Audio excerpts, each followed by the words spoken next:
जय मसीह की दोस्तों, आइए आज हम वचन को मनन करेंगे। आज का वचन रोमियो का पुस्तक 12 का 3 से लेकर 8 तक हम पढ़ेंगे। मैं आपके लिए तीसरी आयत पढ़ रही हूँ। क्योंकि मुझे दिए गए अनुग्रह के द्वारा मैं तुमसे हर एक से कहता हूँ, अपने आप को जितना तुम्हें समझना चाहिए उससे अधिक मत सोचो, बल्कि परमेश्वर ने तुम्हें जो विश्वास दिया है उसके अनुसार अपने बारे में संयम पूर्ण सोचो।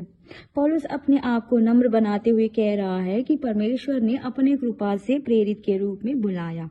पहले कुरिन्थी 15 और 9 में पौलुस कहता है कि मैं प्रेरितों में सबसे छोटा हूँ और प्रेरित कहलाने का योग्य नहीं हूँ, क्योंकि मैंने परमेश्वर की कलीसिया को सताया, परंतु परमेश्वर का अनुग्रह जो मैं हूँ और मेरे प्रति उसका अनुग्रह व्यर्थ नहीं हुआ। हालेलुया।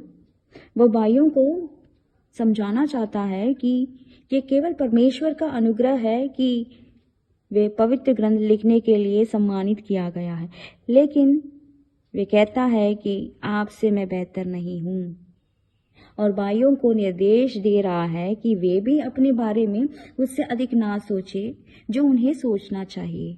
आज लोग सोशल मीडिया की संस्कृति में रहते हैं, जहां लोग लगातार इन विचारों के खिलाफ जा रहे हैं, बल्कि प्रत्येक व्यक्ति को संयमित निर्णय के साथ सोचना चाहिए।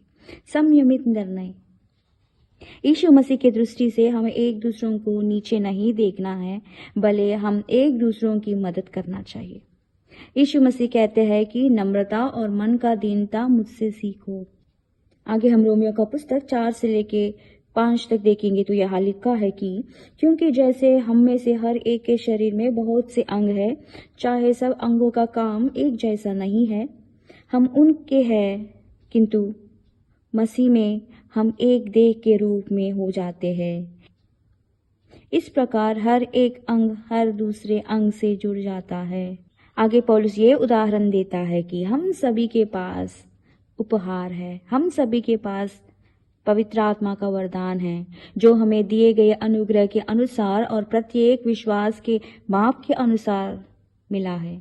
परमेश्वर की कृपा से आत्मिक वरदान सेवा के लिए बुलाए गए उद्देश्य से दिया जाता है। ये दुनिया में परमेश्वर की रोशनी लेके आने के लिए और कलीसिया में परमेश्वर की सेवा करने का प्रतिभाशाली तरीका है।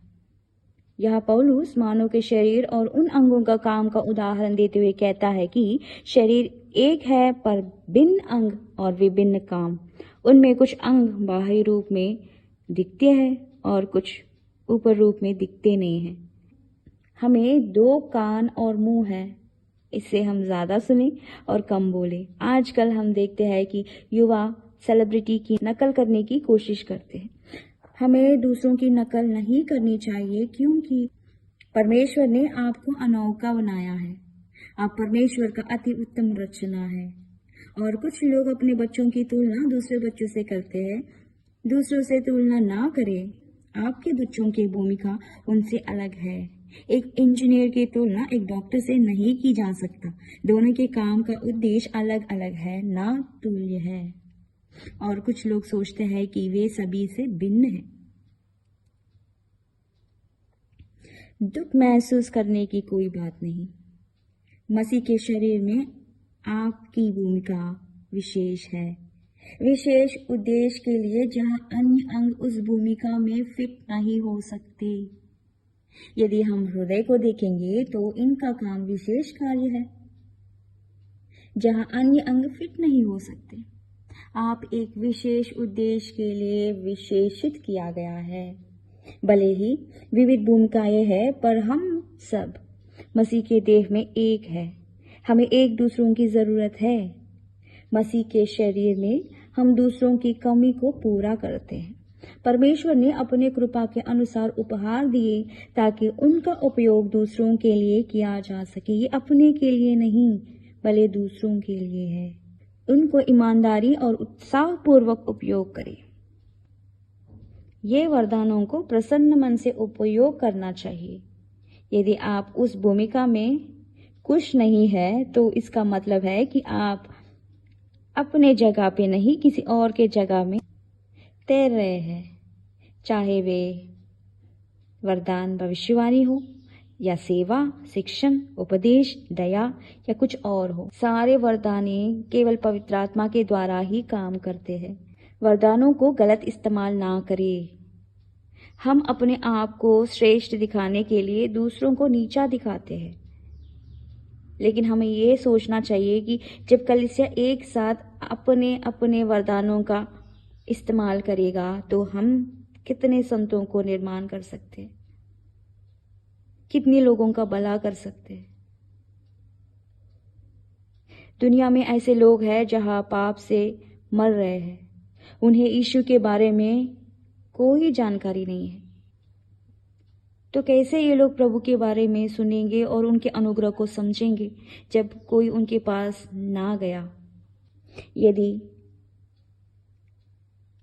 आपने सुसमाचार सुनकर अपने मुंह से यह अंगीकार किया है कि यीशु ही प्रभु है और अपने दिल में विश्वास किए है कि परमेश्वर ने उसे मृतकों से उठाया है और बपतिस्मा लिया है, तो आप कलीसिया के एक सदस्य के रूप में शामिल हो सकते हैं। आत्मिकता में बढ़े और आपके बुलाहट को पहचाने और जाने कि परमेश्वर ने आपको किन वरदानों से अनुग्रह किया है। उनका उपयोग करने का व्यायाम करें और संतों के निर्माण के लिए उपयोग करें। यह एक स्वयं प्रतिकृत बनाने वाली मशीन है जिसे परमेश्वर ने स्वयं के लिए बनाया।